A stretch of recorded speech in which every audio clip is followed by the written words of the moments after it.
तो देखिए हम लोग के पास एक और क्वेश्चन है। If Aman expenditure is 30% more than Bimal expenditure और Bimal expenditure is 10% less than Raman expenditure, if all three expenditure sum is R S 6447, then what is Aman expenditure. बोल रहा है क्या, देखिए बोल रहा है अगर अमन का एक्सपेंडिचर जो है, अमन का जो खर्च है 30% ज़्यादा है किसके खर्च से, बिमल के खर्च से, और बिमल का जो खर्च जो है वो 10% क्या है, कम है किसके खर्च से, तो रमन के खर्च से। इफ़ ऑल थ्री एक्सपेंडिचर मतलब तीनों का जो खर्च जो है उस सब का सम कितना है, जोड़ कितना है, 6447। तो बोल रहा है अमन का एक्सपेंडिचर कितना है, मतलब अमन जो है कितना खर्च करता है। तो देखिए हम लोग पहले क्या कर लेंगे, रमन का एक्सपेंडिचर मान लेंगे कितना, तो एक्स। बिमल का एक्सपेंडिचर कितना कम है, तो 10% कम है किसके एक्सपेंडिचर से, तो रमन के एक्सपेंडिचर से। तो वो क्या हो जाएगा 90x/100। अब देखिए तो उसको हम लोग काटने के बाद क्या हो जाएगा 9x/10। अब बोल रहा है अमन का एक्सपेंडिचर कितना ज़्यादा है, 30% ज़्यादा है किसके एक्सपेंडिचर से, तो बिमल के एक्सपेंडिचर से। तो बिमल का एक्सपेंडिचर कितना है 9x/10, उससे 30% मतलब 30% ज़्यादा है, तो 130/100 इंटू 9x/10। तो मल्टीप्लाई करने पर कितना आएगा 117x/100। आप यहाँ देखिए तीनों का सम दिया हुआ है कितना 6447। तो रमन का एक्सपेंडिचर कितना है मेरा एक्स, प्लस बिमल का एक्सपेंडिचर कितना है 9x/10, प्लस अमन का एक्सपेंडिचर कितना है 117x/100। तीनों का सम कितना है 6447। तो करने पर यहाँ देखिए ये नीचे में 100 हो जाएगा। 100 को x से क्या करेंगे, मल्टीप्लाई करेंगे तो क्या हो जाएगा 100x, प्लस 10 को 100 से डिवाइड दिए तो कितना हो जाएगा 10, और 10 को 9 से मल्टीप्लाई करेंगे तो कितना होगा 90x plus 117x equal to 6447। तो 307/100 इक्वल टू 6447। तो 307x इक्वल टू क्या होगा 6447 इंटू 100। तो देखिए x का वैल्यू कितना होगा 2100, कितना होगा 2100। तो अमन का एक्सपेंडिचर कितना होगा 117/100 इंटू 2100। तो काटेंगे पहले 100 को 2100 से, तो वो कितना हो जाएगा 21। तो 117 इंटू 21 इक्वल टू कितना होता है 2457 रुपीज़। कितना है अमन का एक्सपेंडिचर 2457 रुपीज़। बोल रहा है in examination 42% students are fail in mathematics and 52% students are fail in English. If 17% students are fail in both subject and 46 students are pass in both subject, then what is the total number of students.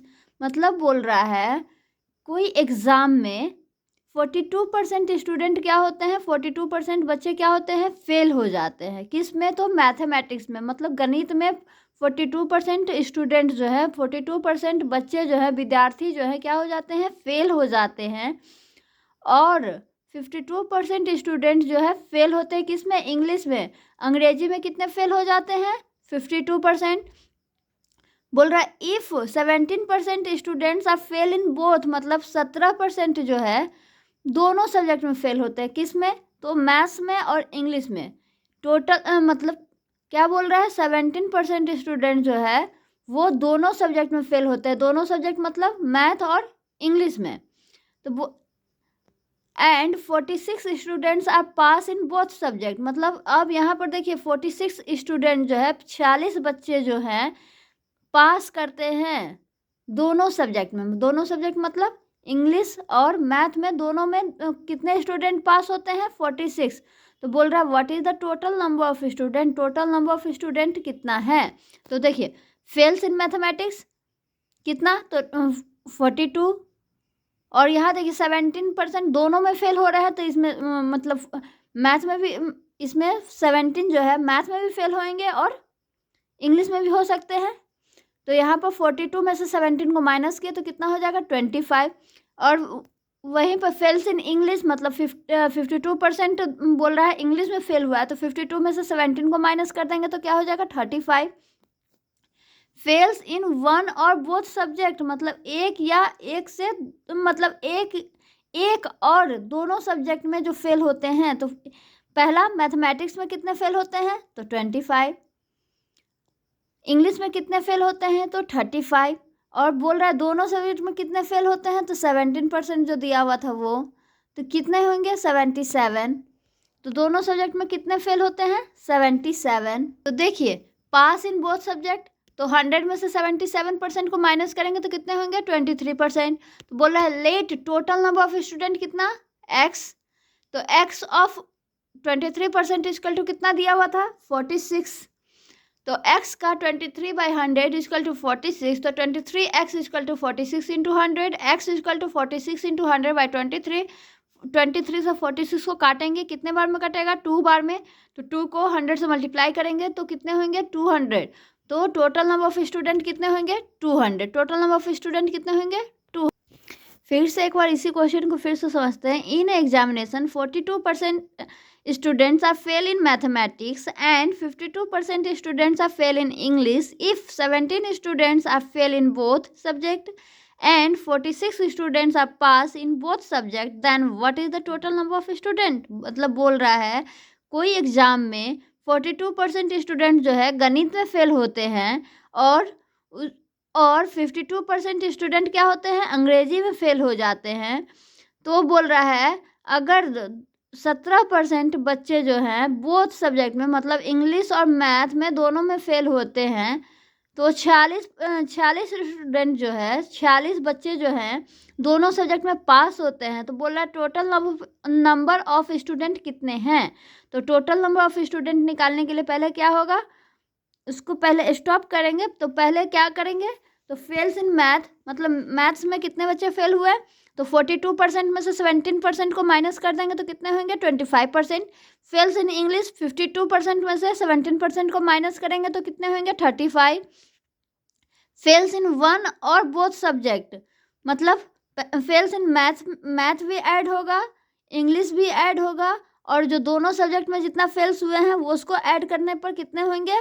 देखिए math में कितने हैं तो 25%, English में कितने हैं 35%, और दोनों सब्जेक्ट में कितने हैं तो 17%, दोनों तीनों को ऐड करने पर कितने होंगे 77%। तो बोल रहा है पास इन बोथ सब्जेक्ट, तो क्या होगा 100 माइनस 77% इक्वल टू क्या 23%। तो बोल रहा है देखिए अब let total number of student हम लोग क्या मान लिए x मान लिए, तो क्या अब x का 23% कितना दिया हुआ है हम लोगों को 46 दिया हुआ है, मतलब 46 स्टूडेंट जो है क्या हो रहे हैं दोनों सब्जेक्ट में पास हो रहे हैं। तो दोनों सब्जेक्ट में पास होने का मतलब क्या, तो 23% मतलब क्या हो रहा है पास हो रहा है, 23% क्या हो रहे हैं पास हो रहे हैं, 77% स्टूडेंट क्या हो रहे हैं फेल हो रहे हैं। तो बोल रहा है 23% स्टूडेंट जो पास हो रहे हैं उसका संख्या हम लोग को दे दिया हुआ कितना 46। तो अब x का 23/100 निकाल लेंगे इक्वल टू क्या 46, तो 23x equal to 46 into 100। x का वैल्यू हम लोग को निकालने पर कितना हो जा रहा है 200, x का वैल्यू कितना हो रहा है 200, तो मतलब टोटल नंबर ऑफ स्टूडेंट कितने हैं 200। यहाँ बोल रहा है व्हाट ऑफ 52% इक्वल टू 182, मतलब किस चीज़ का मतलब x का 52% 182 है, तो x का 52/100 परसेंटेज का साइन है तो बाई क्या हो जाता है 100 हो जाता है। तो x का 52/100 इक्वल टू क्या है 182 है, तो 52x इक्वल टू 182 इंटू 100 क्यों किया क्रॉस मल्टीप्लीकेशन हो जाता है। तो यहाँ देखिए x का वैल्यू 182 इंटू 100/52 काटने पर कितना होगा 350। तो वहीं पर देखिए बोल रहा है क्या 1260 of 33 whole 1/3% plus 755 of 80% equal to what. तो बोल रहा है क्या देखिए 1260 का 33.1/3% प्लस 755 का 80% क्या होगा? तो देखिए यहाँ पर क्या होगा, 1260 गुने 100/3 क्यों लिखे हैं, तो 33 इंटू 3 कितना हो जाता है 99, और उसमें 1 ऐड कर देंगे तो कितना होगा 100/3 परसेंटेज है तो इसलिए परसेंट का साइन देंगे, प्लस 755 इंटू परसेंटेज यहाँ भी दिया हुआ है तो इसको हम लोग यहाँ पर क्या कर दिए हैं, तोड़ दिए हैं, तो 80 बाई क्या हो जाएगा 100, तो 1260 इंटू 100/3 इंटू क्या 1/3 परसेंटेज का साइन है, इसलिए क्या किया, परसेंटेज को कन्वर्ट कर दिए तो 1 बाई क्या होगा 100 होगा, प्लस 755 इंटू 80/100 काटने पर देखिए 420 प्लस 604 कितना हो जाएगा 1024, कितना होगा 1024। यहाँ देखिए क्वेश्चन नंबर बोल रहा है, क्वेश्चन एक है 4240 of 3/5 of 75% of 25% equal to what, मतलब बोल रहा है क्या 4240 का 3/5 का 75% का 25% क्या होगा, तो 4240 गुने 3/5 गुने 75/100 क्यों लिखे हैं, तो परसेंटेज में है तो 5 में क्या हो जाता है 100 हो जाता है, इंटू क्या 25/100 100 बाई में फिर क्यों लिखे हैं, तो क्योंकि परसेंटेज का साइन है तो बाई में क्या हो जाता है 100 हो जाता है, काटने पर क्या होगा 159 इंटू 3 कितना हो जाएगा 477। बोल रहा है यहाँ पर एक और क्वेश्चन है 220 of 18.5% plus 680 of 12.4% equal to what, तो देखिए 220 इंटू 18.5 बाई क्या बाई में परसेंटेज का साइन है तो 100 लिख दिया, पॉइंट उड़ाने के बाद 10 से मल्टीप्लाई कर दिए हैं, तो प्लस 680 प्लस 12.4 बाई में क्या 10 इंटू क्या 100, तो यहाँ देखिए काटने पर कितना होगा,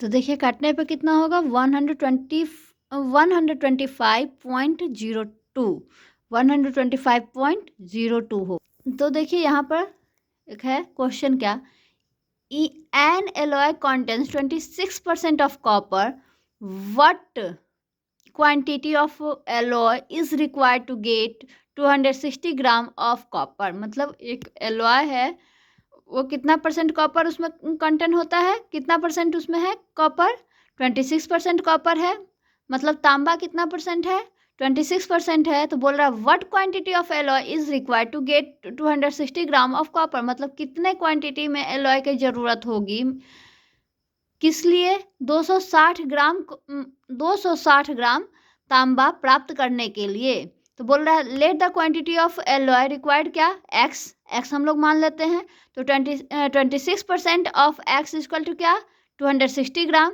तो 26/100 into x equal to 260 gram, तो देखिए 26x equal to 260 into 100 gram, x equal to क्या हो जाएगा काटने पर 1000 ग्राम, कितना होगा 1000 ग्राम, तो बोल रहा है कितने परसेंट एलॉय की ज़रूरत होगी, किस लिए, तो 260 ग्राम कॉपर निकालने के लिए, कॉपर उसमें रहने के लिए प्राप्त करने के लिए कितने परसेंट एलॉय की ज़रूरत होगी, तो कितने ग्राम एलॉय की ज़रूरत होगी, कितने केजी एलॉय की ज़रूरत होगी, तो कितने केजी की ज़रूरत होगी, तो 1 केजी की। देखिए यहाँ पर एक और क्वेश्चन है 22% ऑफ 140, तो 22/100 इंटू 140 इक्वल टू क्या होगा 30.8, कितना होगा 30.8। यहाँ देखिए क्वेश्चन 2 है 25% ऑफ 750 क्या होगा, आप लोग निकाल करके देखिएगा। अब बोल रहा है दूसरा question what is 70% of a KG, मतलब 1 केजी का 70% कितना होगा। वहीं पर एक और क्वेश्चन है a man brought an old car brought a old car and spent 20% of the cost on repairs if his total cost including repairs was 1,20,000 at what price did he buy the car, मतलब बोल रहा है एक आदमी जो है क्या करता है, पुरानी कार को खरीदता है और उस पर कितने परसेंट खर्च करता है, 20% खर्च कर देता है ऑन द रिपेयर, मतलब उसको बनाने में 20% क्या कर देता है, उस पर खर्च कर देता है। If is total cost including repairs was इतना, मतलब उसको खरीदने और प्लस बनाने में कितना टोटल रुपया खर्च होता है, तो 1,20,000। तो बोल रहा है उस कार की कीमत क्या है। तो अब आप लोग बना लीजिएगा। यहाँ पर देखिए एक और क्वेश्चन है, the price of a car was 1,60,000 last month, मतलब पिछले वर्ष जो है, पिछले माह जो है उस कार की कीमत कितनी थी, 1,60,000 थी। तो what is the price of the car this month, मतलब अब उस कार की क्या प्राइस होगी अभी, मतलब जो अभी मंथ जो चल रहा है उस मंथ में। If the price is decrease bye 15%, मतलब बोल रहा है अगर उसका दाम जो है 15% घट जाता है तो अब उस कार की कीमत क्या होगी। एक और क्वेश्चन है देखिए, the price of a pen is 400, मतलब एक पेन की दाम कितना है, 400 है। And if price increase by 25%, मतलब बोल रहा है अगर उसका दाम कितना हो रहा है, 25%, 25% बढ़ जा रहा है, then what will be the increase price of the book, मतलब अब उस पेन का इंक्रीज प्राइस क्या होगा। बोल रहा है the price of a fan is 5,000 and if price is decrease by 20% then what will be the decrease price of this fan, मतलब बोल रहा है एक एक पंखे की कीमत कितनी है, 5,000 है। And if price decrease by 20%, मतलब दाम कितना हो रहा है, घट जा रहा है, कितने परसेंट घट रहा है, तो 20% घट जा रहा है। तो what will be the decrease price, मतलब घटते हुए दामों तो घटंत दाम कितने होगी, किसका, तो फैन का, पंखा का जो दाम जो घट करके हम लोग अब उस पंखे को कितने दाम में खरीदेंगे।